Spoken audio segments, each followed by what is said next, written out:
What's up YouTube, Saf here on Super Saf TV, and in this video I'm going to be comparing the specs of the Samsung Galaxy S4 to the Samsung Galaxy S3. Now the S3 was the most popular Android smartphone of 2012. And there's been a lot of excitement about the S4. And the question I've been asking myself is it worth me upgrading from my S3 to the S4? And I'm sure that's a question that a lot of people out there will be thinking about as well. So I thought in my usual style, let me do a head-to-head comparison between these two devices and give you guys a better idea in terms of the key differences of spec. So let's start off with the size. Now the S4 is very impressive. It's actually smaller in terms of width and also thinner than the S3. And despite that, the S4 actually has a larger screen. It's just shy of 5 inches, 4.99 inches, whereas the S3 had a 4.8 inch screen.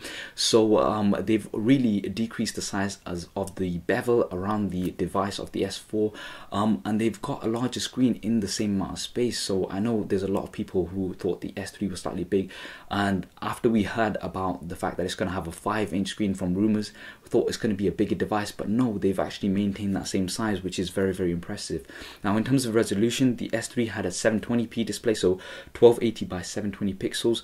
The S4 has a full 1080p display, 1920 by 1080, so you're going to get that full HD resolution. Videos are going to look absolutely great. You can get pixel for pixel on full HD videos.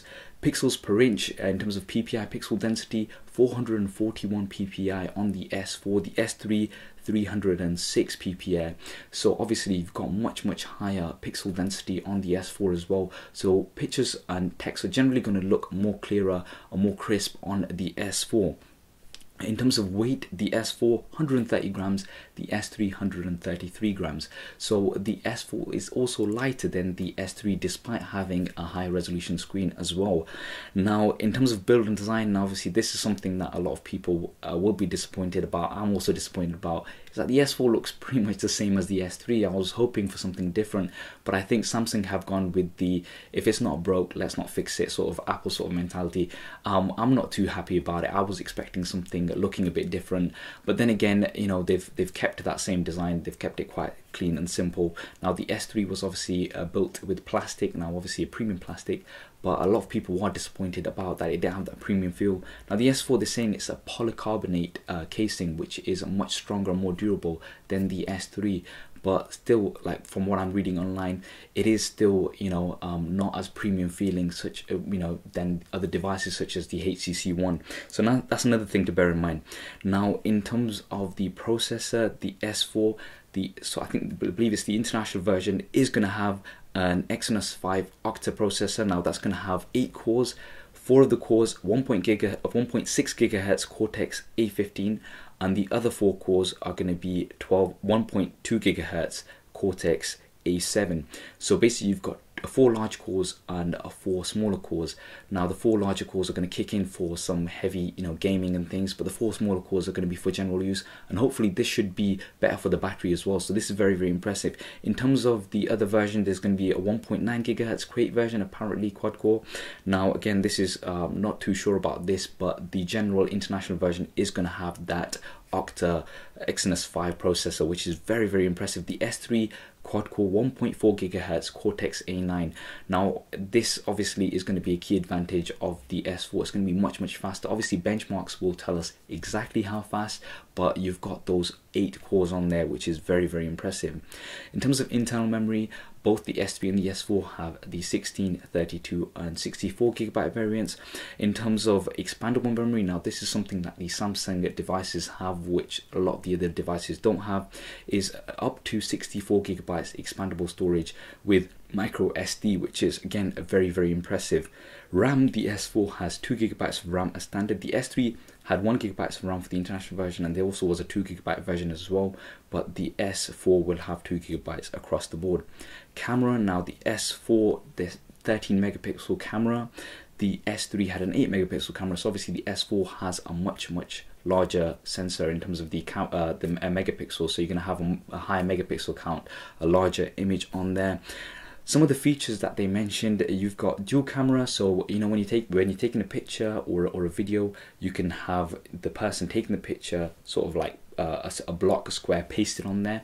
Now I think that's quite a useful video. I'm not sure I'd use it so much for pictures. You've also got drama shot. Now this is similar to HTC Zoe, where it's going to take multiple pictures and let you select one later on. And you've also got an eraser feature which lets you erase out things in pictures. Now I'd like to see this in action, but you know, that's another cool feature in there. They've also got pictures with sound. Yeah, pictures with sound. I personally don't get that, because why not just shoot a video instead? But anyway, they were quite going on about it on the event quite a bit, pictures with sound. But anyway, in terms of video, 1080p at 30 frames a second, both of these devices will support. Front-facing camera, the S4 has a 2 megapixel front-facing camera. The S3 has a 1.9 megapixel front-facing camera. However, the S4 is going to allow you to film 1080p HD at 30 frames a second. The S3 only had 720p. Now, personally, for me, this was quite annoying, because you know, when you're switching from your front to the back of the camera when you're recording, when it comes to editing, you know, you have to sort of scale down your 1080p footage. So obviously this is going to be very beneficial that you've got 1080 on both sides here. Operating system, the S3 Android 4.1.2 is what it's on currently. That's what mine is on right now, Jelly Bean. The S4 is going to come with 4.2.2, so the latest version of Android Jelly Bean. And obviously both of these devices come with the TouchWiz UI from Samsung. I quite like it. The skin on the Android, I really like it. I like the additional features. Some of the more additional features that they've got on the S4, they've got a smart scroll, which is going to track your eyes and scroll automatically, or if you tilt the device, it's going to scroll it as well. And you've got smart pause, which if you look away from the device, if you're watching a video for instance, it will pause the video. Again, another interesting feature. You've got S translator as well, so that's going to do live translation from speech to text and text to speech as well. Again, it'll be interesting to see that in action.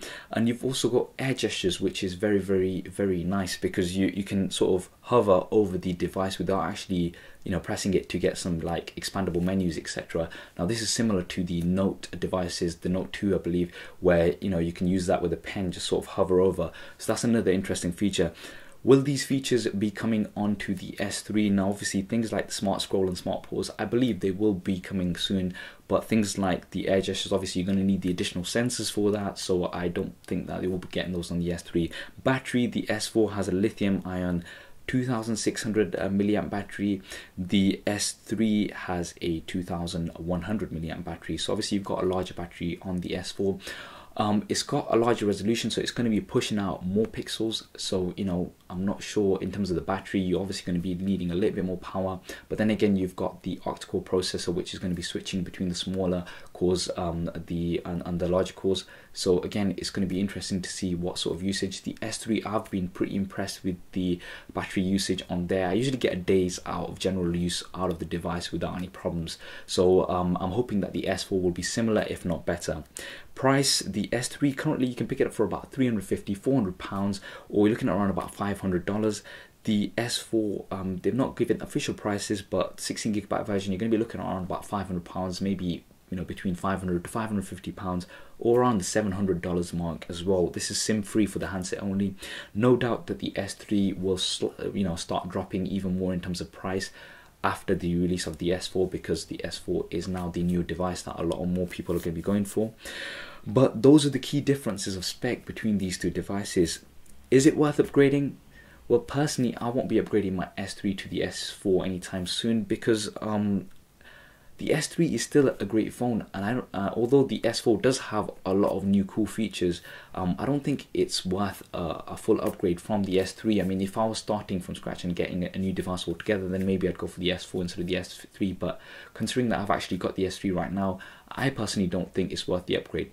That's what I think anyway. What do you think? Would you go for the S4 if you've got the S3? And what do you think of the S4 in general? Do drop me a comment below and let me know your thoughts.